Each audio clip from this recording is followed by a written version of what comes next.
Welcome to the Rim Break Rodeo. We hope this video helps.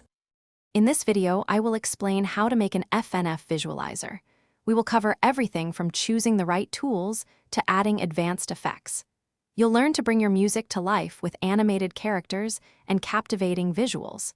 This guide will help you create stunning visualizers that truly stand out. Get ready to transform your audio into an immersive visual experience. First, select your preferred software. Many creators use FL Studio's Z Game Editor Visualizer or DaVinci Resolve. Next, gather your character sprites and background images.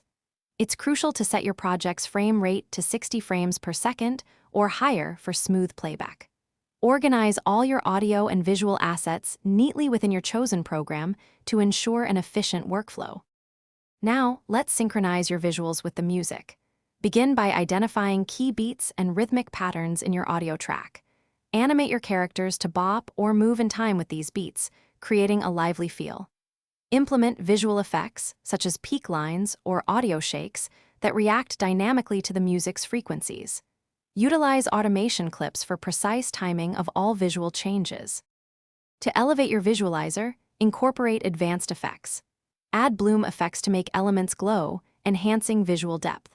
Experiment with dynamic camera movements and quick flashes to emphasize musical accents. Optimize your project to ensure smooth playback, especially with many layers. Finally, export your finished visualizer in a high-quality format, such as 1080 pixels at 60 frames per second, ready to share. Thanks for watching. Consider subscribing if we helped you.